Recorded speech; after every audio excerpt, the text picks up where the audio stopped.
días y bienvenidos a un nuevo episodio de Directo Aret. Hoy tenemos al expresidente Ernesto Samper, un gran invitado, y vamos a hablar con él del progresismo en América Latina, del proceso de paz en Colombia, de la JEP y, por supuesto, de lo que ocurre hoy con esta crisis que a todos nos afecta, el COVID. Bienvenido, presidente, bienvenidos, presidente Samper, a este programa de nuevo. Gracias, Diego. Estoy muy complacido de poder conectarnos a través de esta magia virtual. Quiero empezar preguntándole, porque lo he visto muy activo con este grupo de Puebla y creo que en Colombia no sabemos todavía muy bien en qué consiste el grupo de Puebla, qué es el grupo de Puebla y qué es lo que están llevando a cabo, qué es lo que usted está trabajando en estos días. Mira, el Grupo de Puebla es una reunión de ciudadanos, de personas naturales, alrededor de unas ideas progresistas. No es una reunión de partidos políticos, no es el Foro de Sao Paulo, no es una reunión de gobiernos, es simple y sencillamente un punto de convergencia de personas, algunas de las cuales hemos tenido responsabilidades políticas de Estado, como expresidentes, excancilleres y exministros, y otros que están en pleno ejercicio de una actividad política como algunos parlamentarios sumados a unos cuantos académicos. Nosotros lo que nos hemos propuesto es construir una agenda progresista para la región, pero no como una especie de tabla de los mandamientos, de los 10 mandamientos de la ley, sino como un proceso dinámico de reflexión, de debate muy dialéctico sobre temas que hoy día ocupan la atención de la región, mirados con una óptica progresista.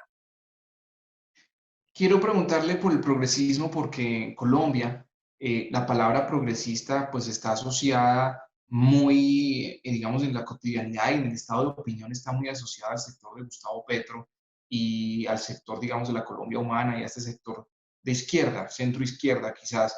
¿Es este mismo progresismo? ¿En qué consiste este progresismo? ¿Cómo lo definiría usted? Sí, este tema lo debatimos al interior del Grupo de Puebla porque, a diferencia de Colombia, en los demás países la palabra progresista tiene un sentido convocante a lo que podríamos llamar los sectores militantes hacia la izquierda del centro. Y no quisimos colocarle el sello de que fuera una reunión de personas de izquierda porque creemos que el concepto de la polarización ideológica es parte de lo que quisiéramos superar en el Grupo de Puebla, no comenzar a ubicarnos en las ideológicas, sino simple y sencillamente hacer un ejercicio más de carácter inductivo que deductivo para que a través del análisis y de la formulación de recomendaciones sobre ciertos problemas y realidades podamos nosotros ir construyendo una narrativa distinta a la narrativa que termina encasillada pues en las mismas palabras, en los mismos conceptos. ¿Y en qué consiste esta narrativa? Digamos, ¿en qué consisten estas políticas? ¿Cómo uno podría ponerlas en ese mapa, en un mapa, digamos, de políticas públicas? ¿Qué tipo de políticas están Bueno, recomendando, están construyendo? por ejemplo, en el caso actual de la pandemia, yo creo que la forma como nos llegó la pandemia, como se ha manejado y como debería manejarse sus efectos hacia adelante, abre como unos espacios de reflexión que a mi juicio podrían ser muy propositivos y muy positivos para hacer recomendaciones progresistas. Por ejemplo, la pandemia llegó porque y nos impactó este virus, este enemigo invisible, porque habíamos venido privatizando la salud en América Latina. No teníamos un concepto de salud pública, abandonamos conceptos como el de la prevención, el concepto de la investigación científica en materia de calidad de vida. Estábamos dedicados a la inteligencia artificial, dedicados inclusive a la investigación de tecnologías militares, pero habíamos abandonado ese tipo. Esa es una reflexión progresista. En el manejo mismo de la pandemia, todo lo que estamos viviendo un poco improvisadamente, no solamente en Colombia, sino en la región, que están como sorprendidos porque había un sector informal de la economía, 56% de los trabajadores sin seguridad social, sin contrato de trabajo, y estamos buscando la manera de darle un espacio a estos sectores que podría terminar en una propuesta, como lo ha hecho el Grupo de Puebla, de una renta básica universal que tenga un impacto redistributivo directo. Es una propuesta progresista. Finalmente, entre las salidas económicas que se están estudiando para reconstruir la economía de la región, que va a tener un costo alrededor de un 12% del Producto Interno Bruto, están las posibilidades de plantear una moratoria a la deuda externa, la posibilidad de que los bancos emisores le presten a los gobiernos, como lo están haciendo en los países industrializados.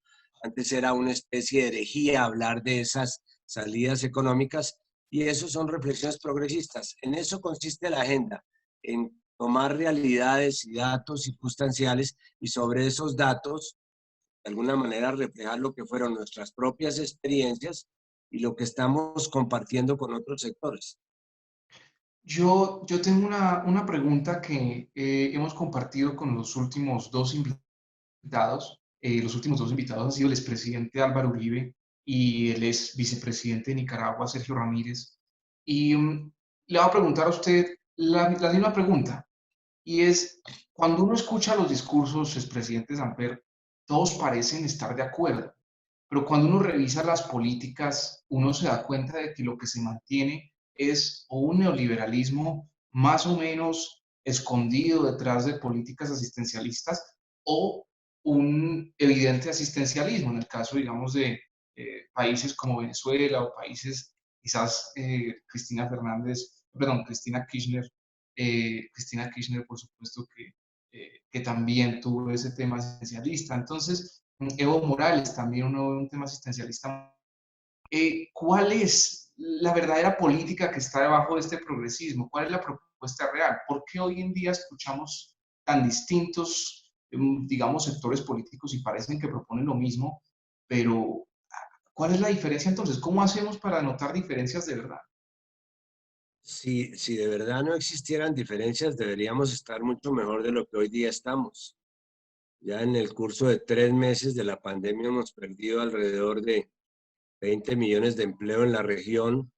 Entre el 2014 y el 2020, cuando se aplicaron las políticas que podríamos llamar de derecha o a la derecha del centro, la región conoció cómo más de 30 millones de personas regresaban a la condición de la pobreza.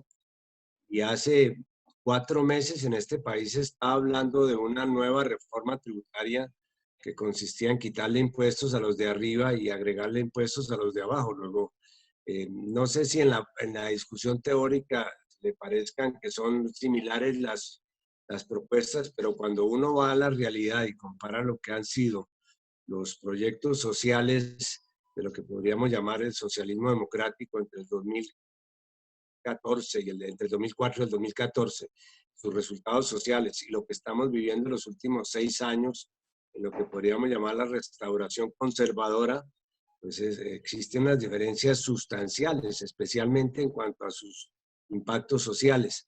Por eso no hemos querido nosotros, precisamente por esa discusión, encasillar ideológicamente lo que puede ser una propuesta y otra propuesta, porque terminamos en unos conceptos abstractos que no le dicen nada efectivamente a la gente. La gente estaba necesitando una reflexión como la que estamos haciendo en este momento y que necesita regresar a unas propuestas que realmente obedezcan al interés de la mayoría de la población. Eso sí, no cabe ninguna duda.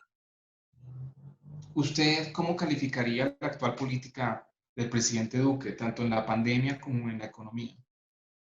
Bueno, separémoslo de la pandemia porque en el caso de la pandemia, el presidente Duque, no solamente el presidente Duque, sino casi todos los mandatarios del mundo, con excepción de dos locos como Trump y Bolsonaro, que han tratado de remar contra la corriente, pues las decisiones que han tomado estos mandatarios, empezando por el aislamiento, que era la decisión más lógica y la única posible en momentos de angustia y de desconocimiento como el que estábamos, pues la gente tiende a solidarizarse con el que lleva la bandera en la mitad de la batalla.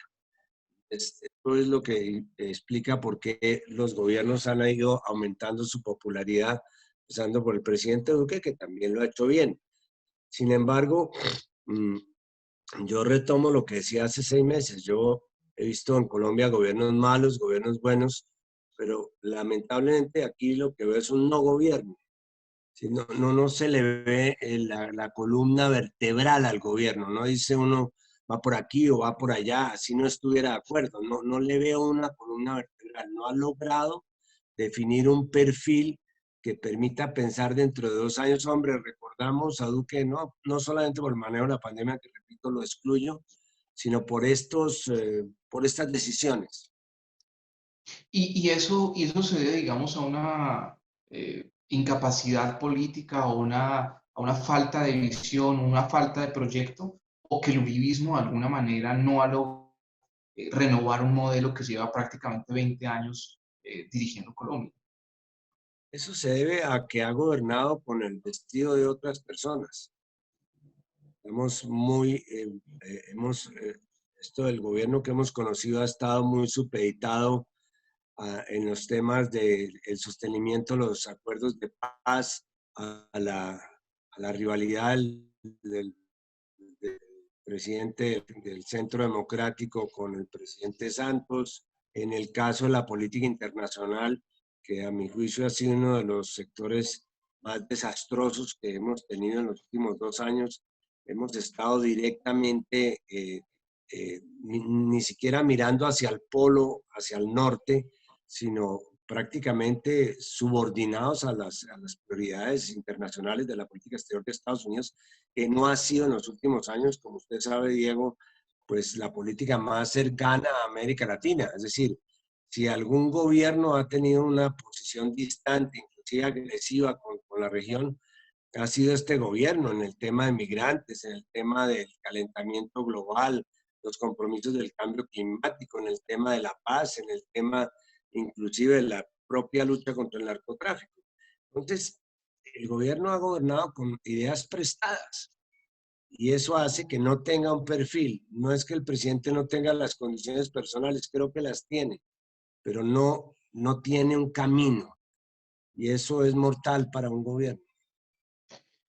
Cuando usted señala, hay muchos temas, pero hay unos que quiero tocar con usted porque creo que si hay un político que ha tenido una cercanía a América Latina en los últimos años, ha sido usted, ha sido un político que ha querido pensar mucho en clave de la región. Y uno a veces cuando ve la geografía de América Latina se pregunta, eh, ¿por qué ha sido tan difícil aquí en unos países que compartimos en su mayoría una lengua, compartimos una cultura, un mestizaje, todos tenemos de indígena, de español, por supuesto, y de judíos y otras inmigraciones. Compartimos muchas cosas, pero ha sido muy difícil generar unas políticas regionales, ha sido muy difícil generar de entrada sentirse parte. Es más común para nosotros viajar a Europa o viajar a Estados Unidos que viajar incluso en la región latinoamericana. ¿Por qué ha sido tan difícil, expresidente Santos? Diego, yo he sido víctima de esa tragedia. Cuando tuve la oportunidad de ser secretario general de UNASUR, pude ver las inmensas posibilidades que tiene la región de salir adelante con unos proyectos conjuntos. La diferencia entre la integración latinoamericana y la integración europea es que mientras que Europa son muchas naciones tratando de ser una región, nosotros somos una sola nación que no hemos podido convertirnos en región. Tenemos, como usted lo dice, unas raíces históricas comunes, hablamos la misma lengua, tenemos los mismos orígenes históricos, hasta afinidades religiosas, pero no hemos sido capaces de convertir ese concepto de ciudadanía compartida que tenemos naturalmente en un proyecto regional de integración. Fíjense, en este momento, cómo hubiera sido, por ejemplo, importante que el Instituto de Salud de UNASUR, que se había especializado en el manejo de pandemias como el chikungunya y el Zika y el ébola, hubiera podido convocar a las autoridades rápidamente. Es que creo que aquí el conflicto que hay es entre dos concepciones de integración. Hay unos sectores para los cuales la integración es simplemente los acuerdos de libre comercio, hacer más acuerdos de libre comercio, tener más movilidad de bienes, y otros para quienes la integración es un concepto mucho más profundo, es un problema de movilidad no solamente de bienes, sino también de personas, de servicios, creación de redes, de infraestructura, mayor industrialización regional, mayores inversiones regionales. Quizás, volviendo al tema con el cual comenzamos, aquí tengamos nuevamente la oportunidad de hacer un nuevo intento por llegar a una figura de integración. Nunca había estado tan desintegrada la región como ahora y nunca había sido tan necesaria la integración. Nosotros hemos en el Grupo de Puebla propuesto, con esto termino es- Sí, sí, por favor. estas ideas, hemos propuesto un proceso de convergencia de los distintos mecanismos subregionales de integración, que son alrededor de unos 10, hacia la CELAC, que sea la CELAC, que es el organismo que nos reúne a los 34 países de América Latina, sin los Estados Unidos ni Canadá, la que de alguna manera liderara este especie de resurgimiento de la integración. Y ahí pregunto, por supuesto, por Estados Unidos. En su tiempo de presidente, usted tuvo muchos inconvenientes con Estados Unidos, pero también uno ve la historia de Colombia, especialmente la historia reciente, quizás de los años 70 para acá, que la injerencia norteamericana, pues no ha sido muy positiva. O sea, no puede uno ver en qué ha sido positiva realmente. Colombia, creo que evidentemente pues fue un fracaso. Creo que muchos expertos se ponen de acuerdo en que acá en Colombia fue un fracaso. Estamos viendo los cultivos ilícitos y todo este proyecto de fumigación que fue también un fracaso. Y uno se queda pensando, ¿cómo es ese juego de Estados Unidos en la región y cómo ha sido tan difícil para estos países generar sus propias agendas? ¿Por qué? ¿Qué ha pasado? Y las élites, de las cuales usted, por ejemplo, hace parte en el caso de Colombia, ¿cómo han jugado un papel ahí determinante en no permitir quizás que esta región se desarrollara independientemente? Quiero que usted nos haga un análisis histórico. Mira, yo creo que obviamente Estados Unidos ha desarrollado, no solamente respecto a Colombia, ni tampoco respecto a la región, sino respecto a todo el mundo, una forma de diplomacia coercitiva que consiste en la imposición, en el miedo, en la exigencia, en que le permita a ellos interiormente demostrar que son un poder militar, que tienen la capacidad de imponer en el mundo sus ideas, sus conceptos. Y eso, a mi juicio, está comenzando a hacer crisis con este tema de la pandemia. ¿De qué le sirvió a Estados Unidos tener el 46% del equipamiento militar en el mundo mientras se le estaban muriendo 100,000 personas que no había sido capaz de diseñar un sistema sanitario? Entonces, lo que yo pienso es que se está produciendo en este momento una especie de relevo de un polo hegemónico que consolidó su economía sobre la base del chantaje, de la coerción, del odio, de la imposición, y se está dando un nuevo modelo que para mí no sería el modelo chino, como algunos piensan, sino sería de verdad hacer un esfuerzo en el mundo para fortalecer un sistema multilateral. Ahora, en el caso concreto de Colombia, lo que yo he visto es que, así como en algunos países hay una intervención de los Estados Unidos por imposición, en Colombia hemos desarrollado un sistema curioso de intervención que es una intervención por invitación. Somos nosotros los que invitamos a los Estados Unidos a que nos intervengan, a que nos pongan limitaciones fiscales, a que vengan a fumigarnos los cultivos para así esto implique que el conflicto se multiplique como está sucediendo en el Catatumbo, o está sucediendo en Tumaco, o está sucediendo en el Chocó. somos nosotros, las élites, efectivamente. Yo soy una especie de oveja negra en las élites en las cuales me crié. Son esas élites las que han desarrollado una especie de síndrome proamericano que es realmente una patología desconocida en el resto del mundo. Y eso me hace pensar la situación que vimos ahora con Venezuela, y esta situación tan difícil también, ¿no? Una situación en donde aparecen unas lanchas en el vecino país, aparecen estos operativos extraños de grupos, por donde usted lo quiera mirar, criminales, y aparece este problema de Venezuela, que se le ha convertido a este gobierno en un sueño frustrado, porque parece que no puede hacer lo que quiere, pero tampoco hace lo que puede. ¿Cuál debería ser nuestra política con Venezuela y en qué está fallando este gobierno en no entender, digamos?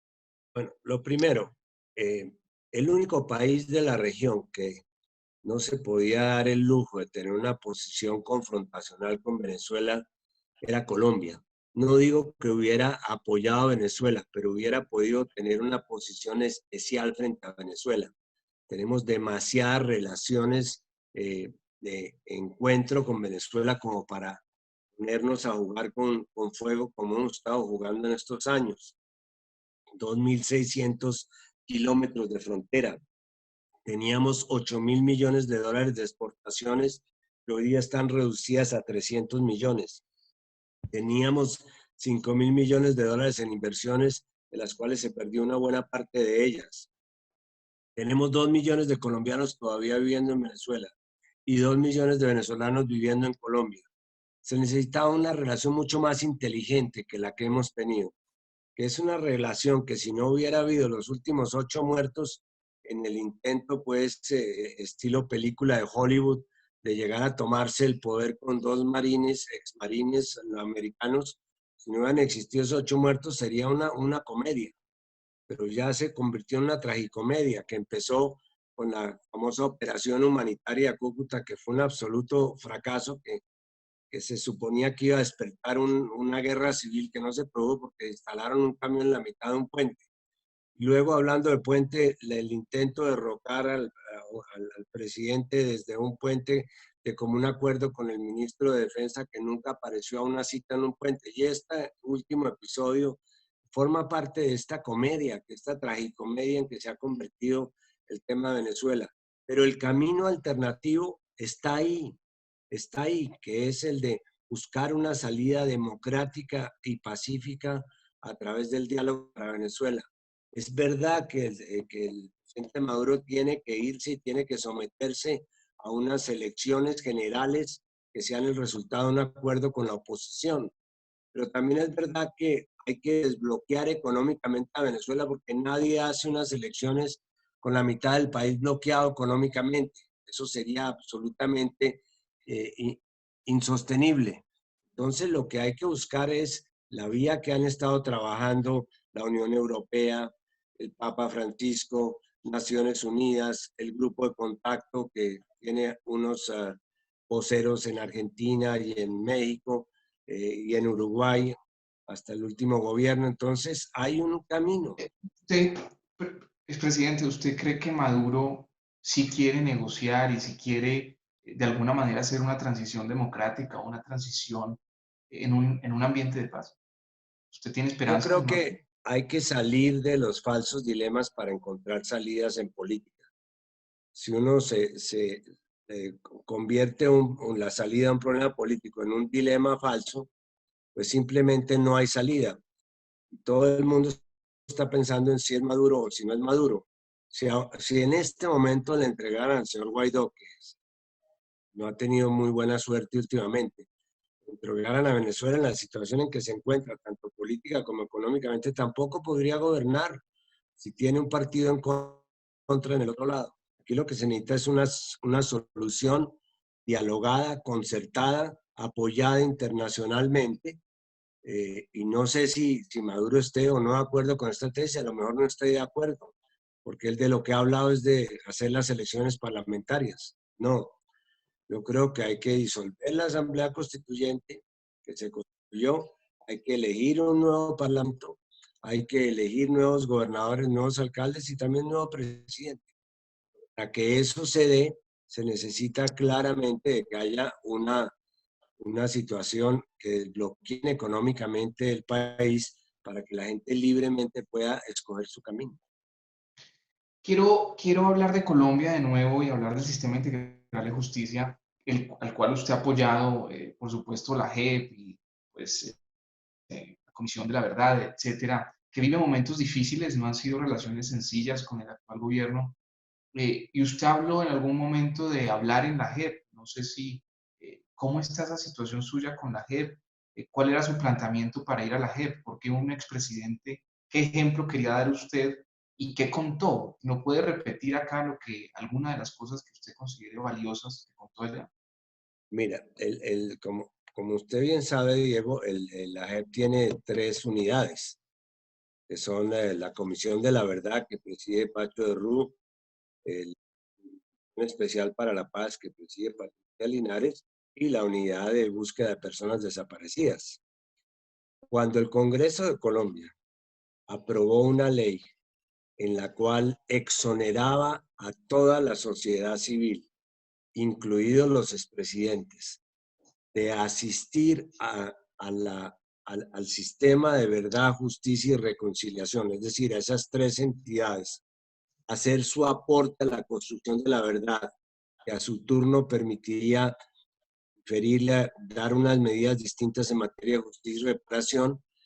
Yo escribí una carta al padre de Rulla, Patricia Linares, diciéndoles que yo renunciaba a esa exoneración porque me parecía inmoral y me siguen siendo que personas que hemos tenido la responsabilidad de Estado, que hemos conocido de cerca, situación de orden público, los problemas del narcotráfico y las otras dificultades, nos abstengamos de construir, de hacer nuestro aporte a la construcción de esa verdad. Y por eso he ido ya 2 veces a la Comisión de la Verdad, a hablar sobre los temas que de alguna manera tienen interés en esa narrativa histórica, hablar sobre la relación entre drogas y conflicto, hablar sobre el proceso 8000, hablar sobre la conspiración, hablar sobre el asesinato de Álvaro Gómez. Y voy a volver una tercera y última vez a hablar sobre el tema que usted mencionaba, sobre el fracaso del Plan Colombia, sobre qué se hizo en política de paz en mi gobierno y cómo se manejó el tema de las Fuerzas Armadas. Entonces, para mí no es un misterio, es decir, creo que es un deber ético de todos los que hemos tenido responsabilidades de Estado, de contribuir a la construcción de esa verdad, bien sea a través de la vía judicial, que es la JEP, a la cual también asistí. Ya asistí para hablar de la forma como se manejó el acuerdo humanitario durante el gobierno de Álvaro Uribe, y también asistí a la Comisión de la Verdad. El expresidente Uribe muestra y ha mostrado en todos los escenarios una resistencia muy fuerte al sistema integral de justicia. Y, y bueno, hay muchos argumentos, pero muchas veces, si usted sabe que la política y los políticos esconden siempre en los discursos las verdaderas agendas, pero por eso mismo los políticos son los que pueden descubrir las verdaderas agendas de los otros políticos. Yo le pregunto a usted, ¿cuál es esa verdadera agenda del uribismo? Si usted la descubre o la logra ver estratégicamente, ¿cuál es esa agenda de no estar de acuerdo con el sistema integral de justicia? ¿Cuál es Para esa? eso, Diego, tendríamos que devolver la película a unos 10, ¿qué pasó hace 10 años? Hace 10 años, cuando terminaba el país estaba enfrentado a 2 alternativas para solucionar el problema de la violencia armada. Una alternativa era la que le ofrecía el presidente Uribe, que era considerar a todos los que estaban en la lucha armada terroristas, combatirlos de manera frontal y ejemplarizante, e inclusive por encima de las consideraciones relacionadas con el derecho internacional humanitario. Y la otra posición, que fue la que abrió el presidente Santos, era la de reconocer que en Colombia había un conflicto armado y a partir de ese reconocimiento ofrecerle la posibilidad a los actores armados y legales de que se sentaran en una mesa de negociación y acordaran una salida pacífica al conflicto distinta a la de la simple confrontación militar. Esa situación existe hoy día todavía. Y el presidente Uribe, con quien tuve una vinculación muy estrecha, porque fue uno de mis dirigentes políticos durante 20 años en Antioquia, cuando yo lideraba el movimiento del Poder Popular, en lugar de pasar a la historia como la persona que de alguna manera hizo posible que las FARC se sentara en una mesa de negociación, porque tuvo la convicción de que no había futuro para la lucha armada, él quiso insistir por razones personales, quizás algunas ideológicas, insistir en su política confrontacional. Y del otro lado, creció con el apoyo de todo el país la salida que finalmente se concretó en los acuerdos de La Habana. Si el presidente Duque, volviendo un poco a su pregunta, en lugar de haberse puesto del lado del presidente Uribe y dejar abandonado el proceso de paz, hubiera liderado ni siquiera ese proceso, sino el cumplimiento de las obligaciones del proceso, en este momento sería el presidente del posconflicto colombiano.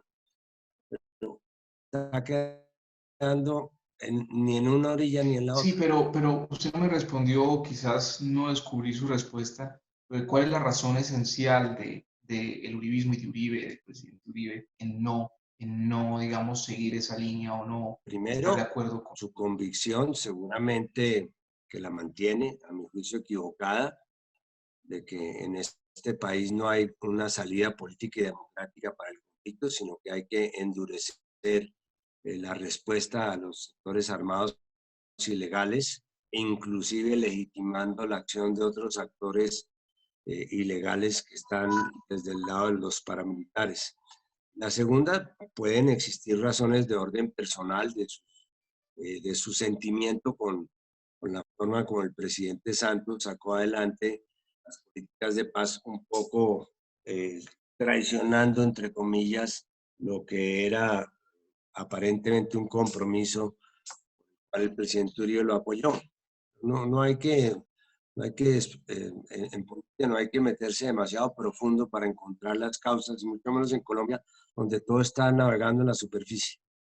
Quiero ya casi cerrando esta entrevista, expresidente Samper, preguntarle por el progresismo en Colombia y por el futuro de las elecciones en 2022. Ya se están moviendo todas las agendas y los precandidatos, y la gente comienza a tirar nombres, y siempre son los amigos de estos nombres los que comienzan a hablar de ellos.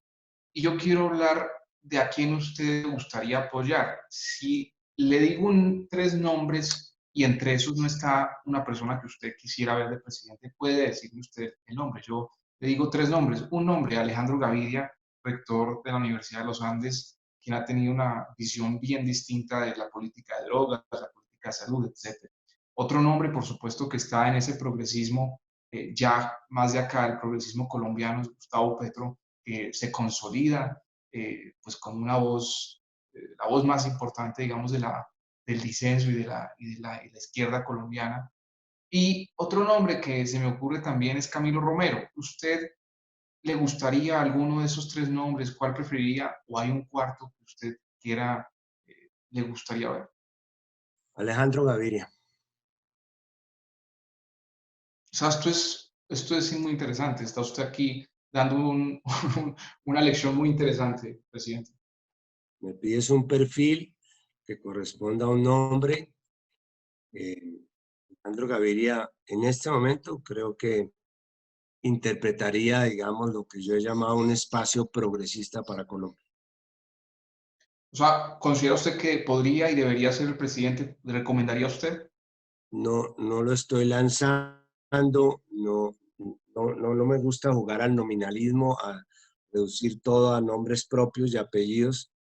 Usted me pregunta esos tres nombres, ¿quién piensa que podría de alguna manera unificar en las ideas progresistas?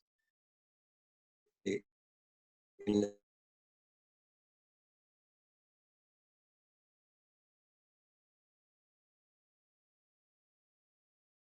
Un poco difícil, pero también es importante porque en el periodismo uno hace un trabajo en donde representa también las voces de la gente y la gente quiere saber. Yo siempre le pregunto en mis redes a las personas que nos siguen, ¿qué le preguntaría a usted al expresidente Samper? ¿Qué le preguntaría a usted al expresidente Uribe?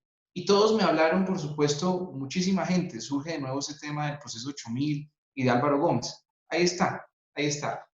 Y yo quiero preguntarle sobre estos temas, pero de otra manera. Quiero preguntarle, desde casi más de 20 años, después de que usted dejó de ser presidente, estos temas siguen acompañando su nombre. ¿Qué ha hecho usted en estos 20 años que la gente no logra ver? Quizás que la gente tiene tan marcadas esas historias pasadas. ¿Y qué reflexión tiene usted sobre eso? Me gustaría escucharlo. Primero, no creo que se pueda utilizar tan impunemente el concepto de la gente. Creo que eh, todos los expresidentes llevamos una especie de karma detrás.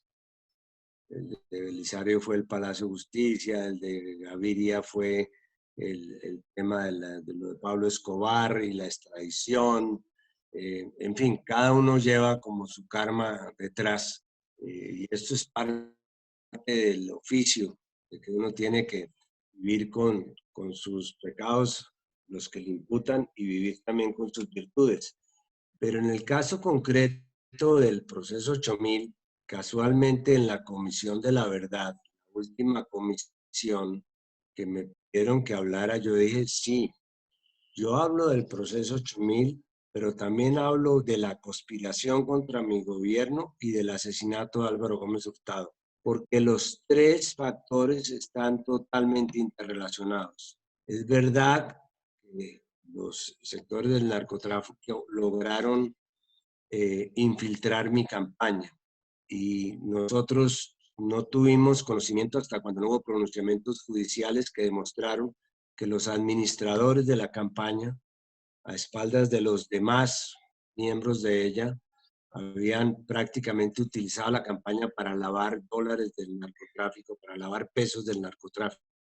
Eso está establecido y demostrado judicialmente. Pero también es cierto que alrededor del proceso 8000 y de esos odios que usted menciona, se formó una conspiración contra el gobierno que tenía tres niveles. Un primer nivel era el nivel social de los cócteles, de los periodistas que presumían de ser adalides de la libertad de información, que eran aceptables dentro de esos términos. Un segundo nivel de conspiradores ideológicos, que ya eran personas que estaban relacionando ideológicamente la conspiración y creando alternativas de gobierno, inclusive golpes de Estado que se concretaban en proyectos que estaban trabajando en reuniones secretas, que también era algo ya más complicado, pero había un tercer grupo, que era un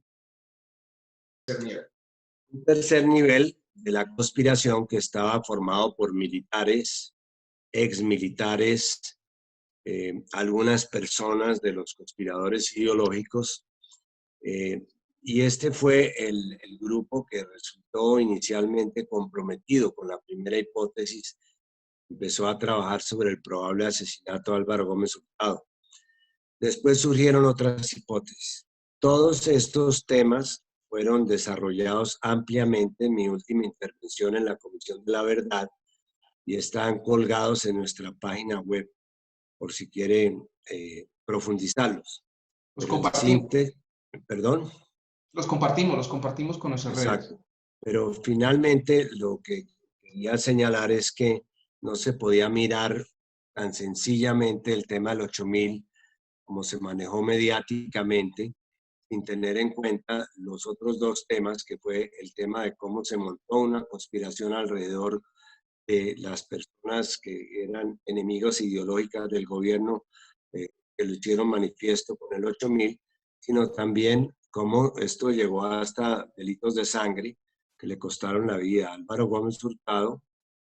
Seguramente esa es mi hipótesis. Esa hipótesis, salvo que haya una evidencia totalmente en contrario, me moriré. Álvaro Gómez se opuso a formar parte de la conspiración y eso le costó la vida. Eh, Repito, eso hay que verlo dentro de ese contexto, porque eso es lo que le da un sentido a lo que La segunda parte de la pregunta, presidente, era sobre la reflexión suya de esos 20 años y de lo que ha hecho usted en estos 20, 22 años y lo que la gente, y que se haya mantenido ese tema tanto tiempo después. Diego, este programa ha girado en un 80% alrededor de dos temas que son en este momento los que me conmueven y a los que estoy dedicando la mayor parte de mi tiempo de retiro, que son el tema de diseñar un espacio progresista para América Latina y consolidar el proceso de paz en Colombia. Pero en los últimos 20 años, los cuales ya han transcurrido 25 de mi gobierno, eh, yo lo que he obtenido son muchas informaciones y muchas preguntas y muchos contactos que me permiten pensar con alguna tranquilidad que yo no voy a ser recordado solamente por el 8000, sino también voy a ser recordado por el CISBEN, por el Ministerio de Cultura, por haberle ayudado a los maestros de Colombia, por haberle dotado de acueductos a todos los municipios, por haber hecho la red de solidaridad social, por haber iniciado el programa de sustitución social de cultivos. Creo que mi gobierno tiene el legítimo derecho a reclamarse como el gobierno más social que ha tenido el país en los últimos 30 o 40 años. Espero que me recuerden, empezando por usted, que es mucho más joven que yo, espero que me recuerden por esas obras de mi gobierno y no por lo que mis enemigos quisieran que me recordara. Sí, usted se llevó al recuerdo y se llevó a la historia. Por supuesto, la historia la cuentan los ganadores. El problema es que como las presidencias van cada 4 años hay más o menos un ganador. Expresidente, recomiéndenos un libro hoy. En este programa siempre recomendamos libros y le pedimos a nuestros invitados e invitadas que nos recomienden un libro. ¿Qué libro le gustaría recomendarnos? Aquí lo tengo. Estas son mis lecturas de esta.